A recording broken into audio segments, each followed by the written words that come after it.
অনেক খরচ করে এবং কষ্ট করে পেঁয়াজ তৈরি হলো, দেখা নেই পেঁয়াজ ব্যবসায়ীদের, মাথায় হাত পেঁয়াজ চাষিদের। যে সমস্ত পেঁয়াজ চাষিরা লাভের আশায় অনেক খরচ বেশি করে একটু আগাম পেঁয়াজ তৈরি করেছিলেন, তাদের এখন মাথায় হাতে বললেই চলে। কারণ পেঁয়াজ জমিতে তৈরি হয়ে গেছে, কিন্তু দেখা নেই কোনো খরিদ্দারের, দাম নেই পেঁয়াজের। পেঁয়াজ কাঁচামাল তাই ঘরে রাখার মতো কোনো পরিস্থিতি নেই। নওদা ব্লকে নেই পেঁয়াজ সংরক্ষণের কোনো ব্যবস্থা, অথচ এই নওদায় উৎপাদন হয় প্রচুর পরিমাণে পেঁয়াজ। আসলেই নওদা ব্লক একটি কৃষি প্রধান এলাকা, আর এখানকার প্রধান ফসল হলো পেঁয়াজ ও পাট। কিন্তু এখানকার কোনো জনপ্রতিনিধি বা প্রশাসনের নজর নেই সেই পেঁয়াজের দিকে, এমনটাই অভিযোগ এলাকার পেঁয়াজ চাষিদের। নওদা থেকে এসকে আফতাবের রিপোর্ট, এবি24 নিউজ। চাচা, এই যে পেঁয়াজের দেখছি রেডি হয়ে গেছে, তা পেঁয়াজ তুলছেন না কেন? দাম নাই তো পেঁয়াজের, তুলবো কি কেজি? পেঁয়াজ আমাদের এত খরচ যে মুনিশের দাম, আজ একটা দাম পাচ্ছেনি পেঁয়াজের। পেঁয়াজ রেডি হয়ে গেছে, পেঁয়াজের দাম নাই। তাহলে আইগর পেঁয়াজ তৈরি করে কি লাভ হলো? আমাদের কোনো লাভ হইল না তো, একটু লাভ হইল না, লস তো পেঁয়াজ। এবার আইগর পেঁয়াজে তো খাটনি খরচ বেশি হয়। খাটনি খরচ আছে কি, মুনিশের এত খরচ, সার খরচ, চারা বীজ খরচ, চারা খরচ, এই যে সেচ খরচ, এত খরচ দিয়ে তাও দাম নাই পেঁয়াজের। কোনো খরিদ্দার আসছে না, কোনো খরিদ্দার নাই। এখন কিরকম দাম চলছে দাম মার্কেটে? এখন কি, এই 10 টাকা 12 টাকা এরকম দাম বুঝছে, তা খরিদ্দার নাই, তো কী করবো? এখন তো কোনো ব্যবস্থা নাই।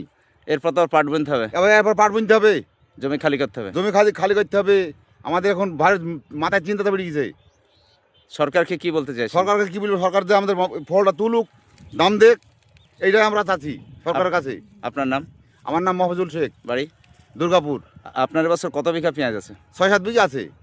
তাহলে তো অনেক টাকা খরচ। হ্যাঁ, অনেক টাকা খরচ। কি ঠিক। এক বিঘি পেঁয়াজ লাগাতে গেলে কম করে 40,000 টাকা খরচ। এখন 40,000 ফসলে হয়তো হবে না। হবেই না 40,000 টাকা খরচ ইতে। এমনি পেঁয়াজের ফলন কেমন হয়েছে? ফলনের মেলে তো এখানে তো উঠায়নি পেঁয়াজ। মানে মোটামুটি গাছ ভালোই আছে মনে হচ্ছে। হ্যাঁ, এরকম আছে, আপনারা দেখতে পাচ্ছেন। ঠিক।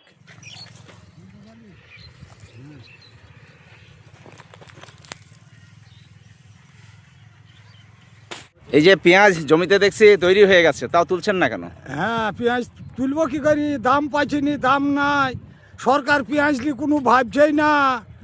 এই যে পেঁয়াজ মোটা মোটা পেঁয়াজ হয়ে গেছে, দামের অপেক্ষায় আমরা তো তাকে আছি। আবার ভুঁইটা খালি করি পাট বুনতে হবে, তাহলে কোন ধারে যাব? এই যে এক যজ্ঞর খরচ, পেঁয়াজের চারা কিনা, ওই সার কিনা, এই যে পানি খরচা, লেবার খরচা দিয়ে তো দাম পাইছি নি। তাহলে এই যে পেঁয়াজ কবে তুলবো, কবে ভুঁই খালি করবো, এই নিয়ে তো সমস্যা। এই যে বড় বড় পেঁয়াজ হয়ে গেছে, এই যে এই যে এই যে ধরেন উপরে ধরেন। এই বড় বড় পেঁয়াজ এ মোটা মোটা হয়ে গেছে, গাছ তৈরি হয়ে গেছে, তো কি করবো? পেঁয়াজ হয়ে গেছে, তাহলে দামের অপেক্ষা এখন রয়েছে। দামের অপেক্ষা এখন কি এখন করা যাবে?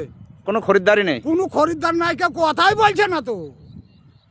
কথা তো বলবে, আসবে তো, যাই হোক একটা মানুষই তো না লিয়ার। তাহলে কি করা যাবে? পেঁয়াজ নিয়ে চরম সমস্যায়। বিরাট সমস্যা, বিরাট সমস্যা। আপনার নাম? আমার নাম নজরুল মন্ডল, বাড়ি? বাড়ি দুর্গাপুর। এবার কত বিঘা পেঁয়াজ আছে আপনার? ওই 7-8 বিঘে হবে, 7-8 বিঘা। তাহলে সবই এরকম, সবই এরকম।